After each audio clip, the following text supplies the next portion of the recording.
ओम शांति। सुनते हैं आज 17 सितंबर के अव्यक्त मुरली से दिल में छपने वाली गहराई की बातें। आज की मुरली सचमुच धारणा की इतनी अच्छी मुरली थी, जो इस मुरली को 3 बार भी पढ़ें तो कम है। बार बार अच्छी तरह पढ़ें, जो हर बात दिल पे छपती जाएगी। आज की मुरली का टाइटल था, हम व्यर्थ बोल, डिस्टर्ब करने वाले बोल से मुक्त रहने वाले इकोनॉमी करो। व्यर्थ बोल से मुक्त रहकर इकोनॉमी करो। तो आज बाबा ने सबसे पहले तो बच्चों की खूब महिमा की कि आप बच्चे पूर्वज हो और जड़ों में, फाउंडेशन में आपका स्थान है। तो बच्चे, इसलिए पूर्वज का नशा कितना रहना चाहिए। हम पूर्वज हैं। जैसे भगवान के लिए इतनी आस्था, महिमा, धारणा, ऐसे पूर्वजों के लिए भी इतनी भावना, धारणा होती। तो बाबा ने कहा, क्या अपने पूर्वज के निश्चय और नशे में रहते हो? सदा पूर्वज के नशे और निश्चय में रहते हो? या कभी कभी माया के चक्रव्यूह में आ जाते हो?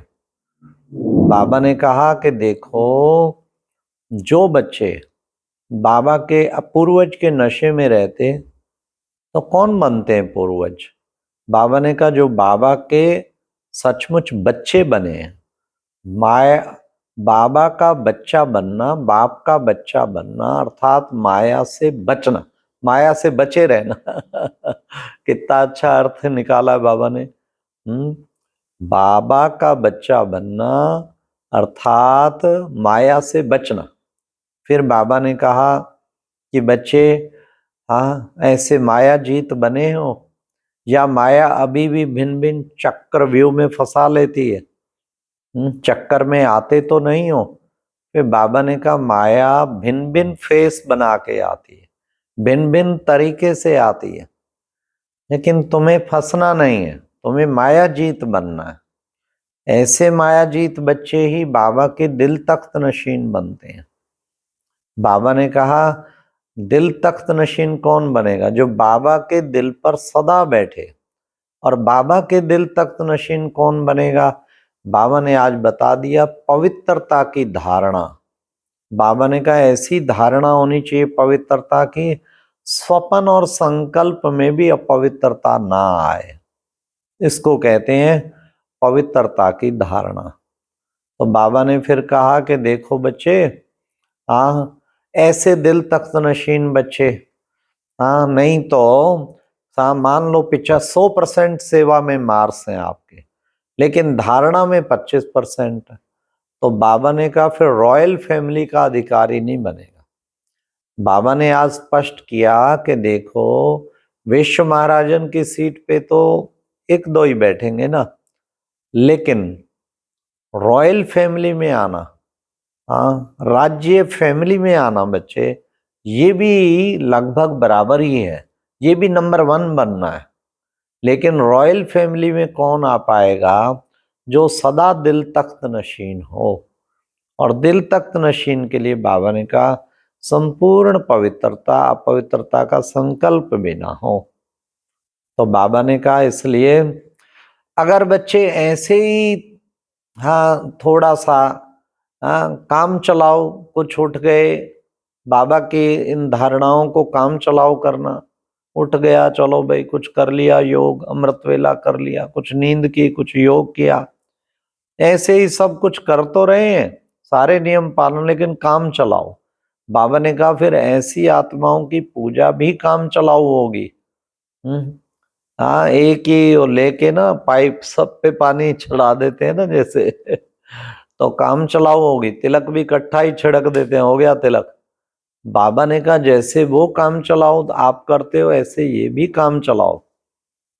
फिर बाबा ने कितना सुंदर बताया कि बच्चे, तुम बच्चे, आज एक बात और अच्छी बाबा ने हम बच्चों को धारणा की बताई कि बच्चे, ये जो व्यर्थ के बोल और डिस्टर्ब करने वाले बोल, कहीं उनको जो है त्यागना है, कहीं कहते हैं क्या करें, हमें मरना बहुत पड़ता है, मरना पड़ता है, मिटना पड़ता है। हाँ, मरजीवा बने हो ना, तो उसमें बाबा ने कहा मरने में क्या मेहनत है।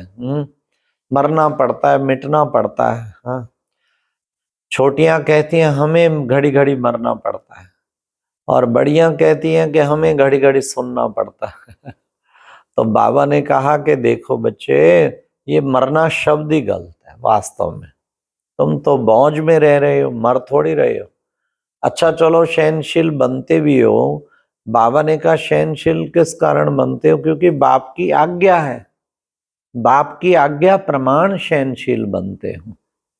इसलिए बच्चे, ये मरना नहीं है, ये तो मौज में रहना है, ये कलप कलप का अधिकार पाना है। बाबा ने कहा ऐसे ही मजाक में कहीं बोल देते हैं, यहाँ तो घड़ी घड़ी मरना पड़ता है। बाबा ने कहा मजाक के बोल, व्यर्थ बोल से मुक्त बनो। एक दिन भी नोट करके देखो, कहीं व्यर्थ बोल तो नहीं बोला, मजाक के बोल तो नहीं बोले। अगर बोलते हैं तो बाबा ने कहा फिर ये समझ लो उससे बचे तुम। हाँ, व्यर्थ से मुक्त फिर कैसे हुए। ये डिस्टर्ब करने वाले बोल, व्यर्थ बोल, आप तो कहेंगे मैंने मजाक में ऐसे कह दिया, और दूसरे को कितना डिस्टरबेंस हुआ, उसको नींद नहीं आई, कितना उसका वो कर दिया। हाँ, तो बाबा ने कहा कभी भी ऐसे डिस्टर्ब करने वाले बोल और मजाक वाले बोल कभी नहीं बोलने। तो इस तरीके से प्यारे बाबा ने हम बच्चों को श्रेष्ठ पुरुषार्थ की बात बताई। फिर बाबा ने कहा प्रैक्टिकल धारणा में जैसा समय वैसा अपने को मोल्ड करना, ये है रियल गोल्ड बनना। जैसा समय वैसा स्वरूप धारण कर लेना। बाबा ने कहा मान लीजिए आप बिल्कुल राइट है, दूसरा व्यक्ति रॉन्ग है, वो बिल्कुल रॉन्ग है, फिर भी जैसा समय वैसा वायुमंडल देख के वैसे ही अपने को मिटा लेना, ये बहुत बड़ी महानता है। वातावरण देखना, वायुमंडल देखना, फिर उसी अनुसार ही अपने आप को मिटा लेना, ये है महानता। तो बाबा ने कहा कि बच्चे एक दूसरे को नहीं देखना, वो भी ऐसे करता है, वो भी ऐसे करता है। बच्चे स्वयं को देखना है, बस खुद को देखना है। तो बाबा ने कहा चलो बड़े नहीं भी करते, छोटे अपने को पकड़ते हैं, तो बाबा कहेंगे बड़े तो बड़े, छोटे सुभान अल्लाह। इसलिए बच्चे यह अपशब्द कभी नहीं बोलो, व्यर्थ बोल, डिस्टर्ब करने वाले बोल, हाँ ये बोल कभी ना बोलो, मजाक के बोल।